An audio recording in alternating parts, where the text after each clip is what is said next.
Actu de foot spécial, les amis, c'est un manqué la semaine dernière. On reviendra sur les demi-finales de la Coupe du Cameroun qui a vu Fovo Club de Baham mettre à genoux la Colombe du Sud au tir au but. On n'oubliera pas la défaite du Stade de Bandjoun face à PWD de Bamenda. On fera un détour par le football jeune avec la victoire de Vosges pour la deuxième édition de la Yandom Cup, sans toutefois oublier les barrages comptant pour la région du littoral qui ont vu les victoires cumulées d'AS Nilon, de Puma FC, sans oublier les deux autres équipes qui étaient engagées dans cette compétition.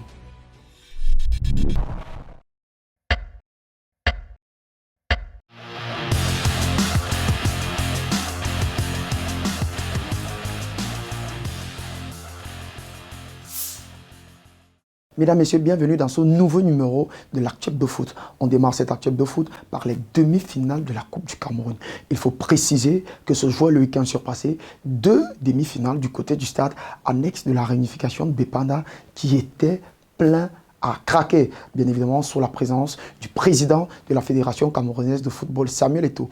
La première rencontre mettait en opposition la formation de PWD face à celle du Stade de Bandjoun FC. Un match qui a vu la victoire de PWD sur un score de 2-1 face à cette formation de Ligue régionale qui avait réussi à éliminer Bamboutos de Boda, Stade Renard de Melon au passage pour atteindre ces demi-finales de la Coupe du Cameroun. Il faut préciser que le premier but a été inscrit par Tanko avant de voir l'égalisation de Suarez pour enfin ce penalty inscrit par Lionel Ateba qui portait ainsi son total de buts à 8 cette saison, toute compétition confondue en 22 matchs disputés avec PWD de Bamenda. Déçu, focalisé mais toujours objectif, le coach de la formation de Stade FC de Bandjoun s'est aussi confié à notre micro et a livré les objectifs quant au reste de la saison.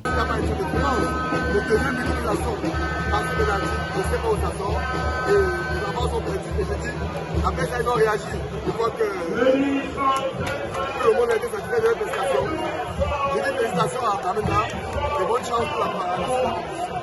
La deuxième rencontre mettait en opposition Fovo Club de Baham face à la Colombe du Sud. La Colombe du Sud, qui n'avait jamais atteint l'étape des tirs au but, s'est vu disputer cette séance des tirs au but au terme d'un match qui s'est soldé sur un score d'un but partout. Ebanda a d'abord ouvert le score sur un centre manqué avant de voir Ngonji égaliser en seconde période. Le match est ainsi allé directement au tir au but selon la règle pour une séance très enlevée qui a vu la victoire de Fovo Club de Baham sur cette Colombe du Sud, 12 buts contre 11. Gros fait marquant de cette séance des tirs au but, c'est ce penalty enlevé par le portier Suleiman qui sera refusé par Elvis Noupoué, l'assistant de cette rencontre qui avait par ailleurs disputé la finale de la Ligue des Champions. Mais ce penalty sera refusé et sera retiré à nouveau par Mario Junior Bandi qui va cette fois-ci inscrire son tir au but et la Colombe, bien évidemment, sera éliminée de cette Coupe du Cameroun suite à ce gros fait de jeu marquant. Voici donc l'affiche de cette finale de la Coupe du Cameroun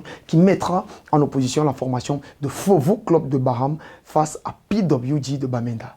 Messieurs, on ouvre la page football jeune. Il faut préciser que durant 5 jours, la Yandom Cup se disputait pour sa deuxième édition. Les parrains de cette deuxième édition étaient Ignatius Ganago, Guy Marcelin Kilama et bien évidemment Olivier Kemen, sociétés respectives du FC Nantes, du Charmeur Niortais et bien évidemment de la formation de Kayseri Sport en Turquie. Vosges Academy succède donc à cette formation d'avenir futur pro en battant la formation de l'Union sportive de Douala à la séance des tirs au but. Comme distinction individuelle dans cette compétition, Jean-Paul Mbelek de Nal Palmer s'offre le titre de meilleur buteur. Le jeune Tounang de l'Union sportive de Douala termine meilleur joueur. Le gardien Wamba de l'Union sportive de Douala termine meilleur gardien. Et le meilleur jeune, c'est le jeune Stanley de cette formation de Nal Palmer. Vosges Football Academy termine par ailleurs meilleure attaque de cette compétition avec 7 buts inscrits, meilleure défense avec un seul but concédé.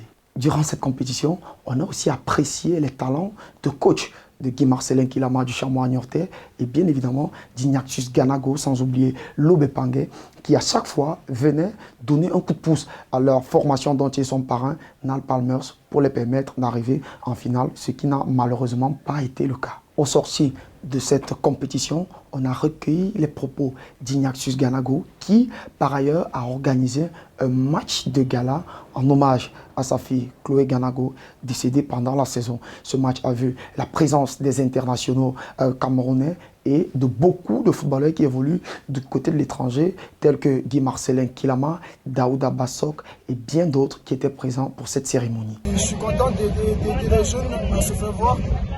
C'est des jeunes de mon pays, donc voilà, pour moi c'est vraiment important de les faire valoir.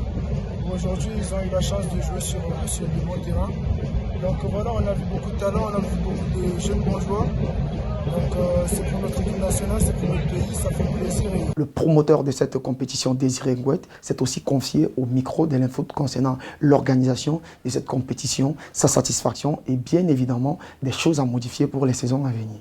On se sent plutôt satisfait vu l'organisation qui a été mise en place, le respect des consignes des joueurs, le public qui a été accueillant, les journalistes aussi qui nous ont beaucoup aidés dans la communication. Il n'y avait presque pas de place aujourd'hui et ça fait vraiment plaisir. Et on ose croire que l'année prochaine, on va faire quelque chose de meilleur. Messieurs, parlons maintenant du football amateur. Il faut préciser que les barrages comptant pour les ligues régionales sont en train de se disputer sur toute l'étendue du territoire. Et du côté de Douala, on avait les quarts de finale qui se sont joués du côté du stade Mbappé-Lépé. La rencontre qui a fortement attiré l'attention est celle de Puma face au Caïman de Douala. Il faut préciser que Caïman jouait presque à domicile puisque le stade Mbappé-Lépé est situé dans sa zone, dans son village. Ce match qui a vu la victoire de la formation de Puma FC 1-0 sur Caïman de Douala suite à ce but inscrit par Dan Jordan. Au sorti de ce match, on a recueilli les propos satisfaits et bien évidemment très confiants du coach adjoint de cette formation de Puma FC, Samuel Benok. Je crois qu'on a fait un grand pas. On a fait un grand pas. C'était potentiellement. On ne peut pas. Tous les matchs sont des finales. On ne peut pas dire aux autres que ce n'est pas des équipes. Mais maintenant, tout le monde connaît. Le stade à quoi, le village, on est venu.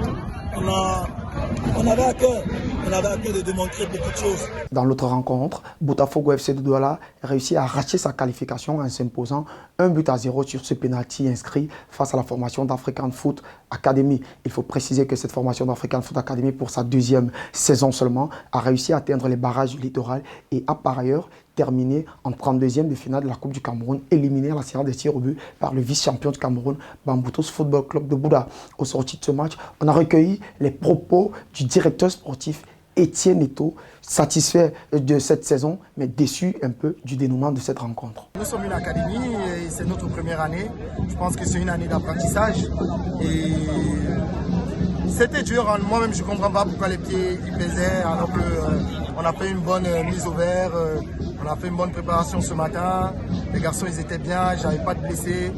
Mais après, vous savez, le foot, quand tu arrives sur le terrain, c'est autre chose. Il faut donner le meilleur de soi. Dans les autres rencontres, Hemley s'impose 1-0 face à la formation de Dibamba.